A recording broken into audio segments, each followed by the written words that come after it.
National security adviser Jake Sullivan তিনি doctor ইউনূসের সাথে ফোনে কথা বলেছেন। বাংলাদেশের যে চ্যালেঞ্জ, এই চ্যালেঞ্জ মোকাবেলায় আমেরিকার সাপোর্ট অব্যাহত থাকবে।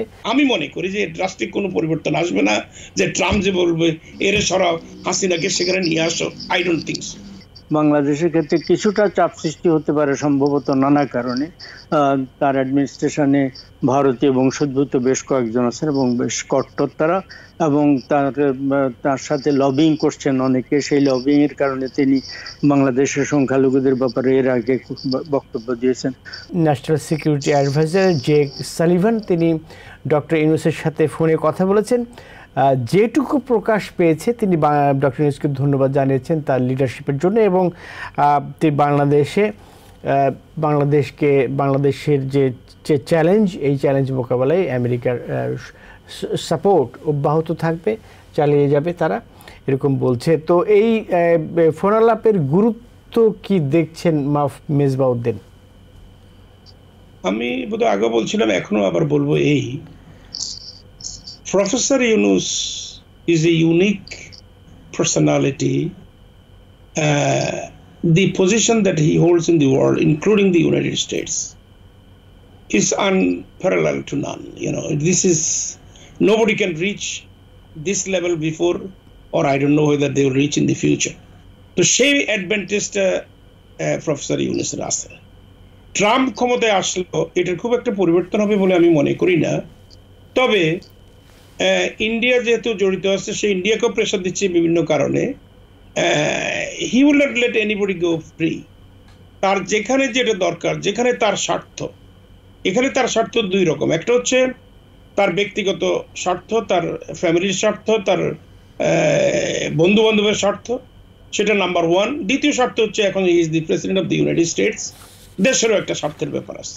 তো সেদিক থেকে যেমন আমি যেটা বলতে চাচ্ছি, বাইডেনের পরে সে আসতেছে, সে প্রথম নম্বরে চেষ্টা করবে বাইডেনের দ্বারা, ওবামার দ্বারা কি উপকার পাইছে এই দেশ। তো আমরা জানি ওবামা কেয়ার বা যেটাকে বলে অ্যাফোর্ডেবল হেলথ কেয়ার, এটা দিয়ে 32 মিলিয়ন 3,20 লক্ষ লোক বেনিফিট পাচ্ছে। কেমন? এটা সে বন্ধ করার আপ্রাণ চেষ্টা করবে। আগের বারও 99 বার সে এটাকে ভোট দিচ্ছে তার 4 বছরের ভিতরে নালিফাই করার জন্য, পারে না। তো এবারও করবে, দেখা যাক কি করতে পারে।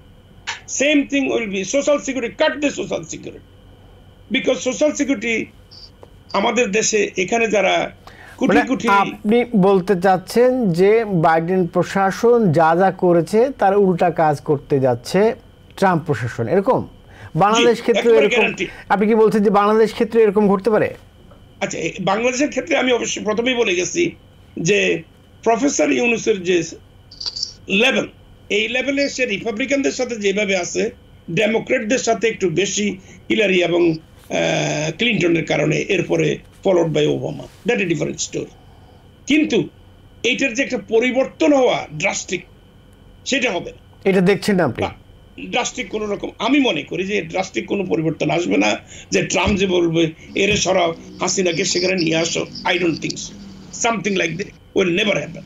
তার মানে আওয়ামী লীগের জন্য খুশি হওয়ার কিছু নাই? না, আমি তো দেখি না। এখন কেউ যদি খুশি হইয়া লাফায়, অনেকেই লাফাচ্ছেন। ওকে, আমি আপনার কাছে আবার যদি সময় পাই তো আসবো। আমি সৈয়দ মাহমুদুল্লাহ এই ফোনালাপ একই প্রসঙ্গে জানতে চাই, এবং প্রশ্নটা একই, এই ফোনালাপের তাৎপর্য আপনি কিভাবে দেখছেন, মূল্যায়ন করবেন কিভাবে? ডক্টর ইউনূসের সাথে বাইডেন প্রশাসনের খুব যোগাযোগ, এবং তার ক্ষমতা আরোহণের ক্ষেত্রে তাদের পরোক্ষ কোনো ধরনের সাহায্য বা ভূমিকা ছিল বলে অনেকের ধারণা, সেটা অন্য কথা। তবে ট্রাম্প প্রশাসন আসলে সম্ভবত কিছুটা পরিবর্তন, ড্রাস্টিক পরিবর্তন, যেটা বললেন, যারা কেউ উৎফুল্ল হচ্ছে তারা আওয়ামী লীগকে একবারে ক্ষমতায় বসিয়ে দেওয়ার জন্য উঠে পড়ে লাগবে, সেটা না। যুক্তরাষ্ট্র ন্যাশনাল সিকিউরিটির ব্যাপার আছে, এখানে আমাদের একটা আইল্যান্ড নিয়ে কথাবার্তা হচ্ছে, সেটা যদি তাদের ন্যাশনাল সিকিউরিটি ইন্টারেস্ট হয় এবং সত্যি কোনো আন্ডারস্ট্যান্ডিং হয়ে থাকে এই সরকারের সাথে, তিনি সেটাকে বিপন্ন করতে দেবেন না, জাতীয় স্বার্থে সেটা রাখবেন। তবে ডক্টর ইউনূসের ক্ষেত্রে সেটা ওই যে হিলারি ক্লিনটন তাদের যে যোগাযোগ ইত্যাদি, সেইটা তো আর ট্রাম্পের সাথে নেই। এবং তিনি অত মানে ন্যাশনাল সিকিউরিটি ইন্টারেস্টেড যদি না থাকে, তাহলে তিনি দেখবেন তার মানে স্বার্থে তার সাথে যারা লবিং করছেন তারা কত পাওয়ারফুল। মানে ইউনূস সরকারের বিরুদ্ধে, বর্তমান অন্তর্বর্তীকালীন সরকার যে তার বিরুদ্ধে যারা লবিং করছেন নানা ক্ষেত্রে, তাদের ইনফ্লুয়েন্স কতটা তার সাথে আছে, অথবা ভারতের মোদিকে তিনি কতটা গুরুত্ব দেবেন এখানে, এবং মোদির উপরে তিনি চাপ সৃষ্টি করার চেষ্টা করবেন শুল্ক ইত্যাদির ক্ষেত্রে, ব্রিক্সের নীতির ক্ষেত্রে।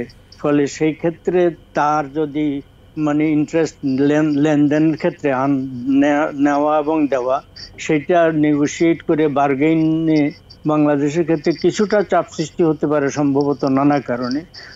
তার অ্যাডমিনিস্ট্রেশনে ভারতীয় বংশোদ্ভূত বেশ কয়েকজন আছেন এবং বেশ কট্টর তারা, এবং তার সাথে লবিং করছেন অনেকে। সেই লবিং এর কারণে তিনি বাংলাদেশের সংখ্যালঘুদের ব্যাপারে এর আগে বক্তব্য দিয়েছেন। ফলে কিছু পরিবর্তন হবে এটা ধরে নেওয়া যায়। ডক্টর ইউনূস সম্পর্কে মাফ সাহেব যেটা বলেছেন, ওনার একটা ওয়ার্ল্ড ওয়াইড ইমেজ আছে, কিন্তু সেই ইমেজের কারণেই যে যুক্তরাষ্ট্রের নতুন প্রেসিডেন্ট তাকে একবারে নমনম করে চলবেন, he is not like that. উনি যুক্তরাষ্ট্রের ন্যাশনাল ইন্টারেস্ট দেখবেন, ওনার নিজে কাদের উপরে নির্ভরশীল বা কারা তার কাছে রিচ করতে পারে তাদের ইন্টারেস্ট তিনি দেখবেন। আর একটা কথা আমি বলবো, আমি মহত মাফ সাহেব কিন্তু আমার ব্যক্তিগত বন্ধু, তার মানে অনেক কিছু, কিন্তু তিনি যেভাবে সংখ্যার কথা উল্লেখ করেন বাংলাদেশে, হবে কি ক্ষতিকর দিকটা হচ্ছে ব্যাপক হারে বাঙালিদের, এই যে উনি যে সমস্ত এলাকার কথা বললেন যে 3 লক্ষ আপনার ইল্লিগাল লোক আছে এবং অমুক এলাকা আছে আননেসারি, সেখানে এখন আনডকুমেন্টেড এবং আননেসেসারি, তাদের উপরে মানে হয়রানির শিকার হবে অনেকে, সেই সমস্ত জায়গায় রেড হয়ে যাবে। এই তথ্যটা তো যাবে, তো তথ্যটা যদি জানা যায়, আমরা নিজেরাই যদি আগ বাড়িয়ে বলি আমাদের ওই যুক্তরাষ্ট্রে যদি 3 লক্ষ বাংলাদেশি ইল্লিগাল থাকে, তাহলে এখানে কি 30 লক্ষ 10 গুণ বাংলাদেশি আছে, 30 লক্ষ বাংলাদেশি আছে। যুক্তরাষ্ট্রে 5,000,000, মানে এটা কোন ফর্মুলার কথা বলতেছেন যে একজন যদি ইলিগাল হয় তাহলে আরো 10 গুণ থাকবে লিগ্যাল? ঊর্ধ্বপক্ষে যুক্তরাষ্ট্রে 5 মিলিয়ন লোক আছে, তার ভিতরে 3 মিলিয়ন লোক ইলিগাল। 10% এর বেশি ইলিগাল লোক হতে পারে। এশিয়ান, সাউথ এশিয়ান, আমি বলছি বাংলাদেশি আমেরিকানের সংখ্যা ঊর্ধ্বপক্ষে 5 লক্ষ, তার ভিতরে যদি 3 লক্ষ ইলিগাল হয়, তার মানে 2 লক্ষ লিগে বাঙালি আনডকুমেন্ট সব মিলে 8 লক্ষ ফিগার আমরা যা বলতেই পারি। যাই হোক, এইটা হচ্ছে অত্যন্ত আমাদের, এইটা আমরা যখন কথা বলি আমাদের খেয়াল রাখতে হবে আমাদের রিপারকাশনটাকে। এর আগে বহু বছর আগে প্রেসিডেন্ট রিগানের আমলে একবার, আপনারও প্রুফ নাই, আমার প্রুফ আছে।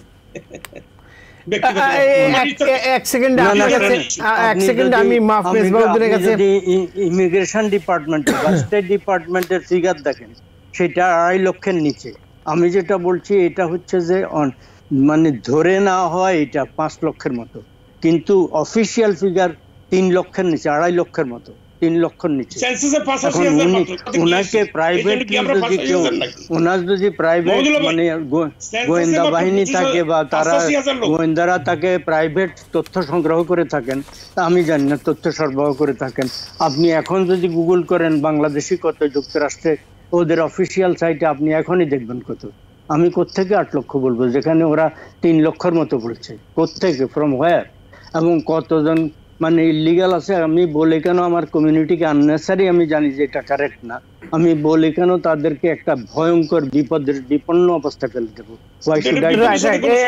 আমি যেটা বলতে চাই যে সৈয়দ মাহমুদুল্লাহ ভাই যেটা বললেন যে তার অবস্থান কিন্তু যথার্থ, কামাখা আপনি যেটা বলছেন মেজবাউদ্দিন, আপনার কাছে প্রুফ কি আছে এই পরিসংখ্যানের? না, ওই যে মাহমুদুল্লাহ ভাই যে প্রুফ, আমার প্রুফটা এক্সপেরিয়েন্স থেকে। মাহমুদুল্লাহ ভাই কিন্তু কোনো সংখ্যার কথা বলেননি। ওখানে 2.5 লক্ষ আছে, তাহলে আমরা 5 লক্ষ হব। আমার প্রুফ হচ্ছে ওখানে 5 লক্ষ আছে, তাহলে আমরা 8 লক্ষ হব। This is the difference. Both are proofs. And at the same time, I am not creating a a problem for our people. I am making them alert that stay alert. It can come to the street, come to the rally, come to protest, so that we cannot be touched.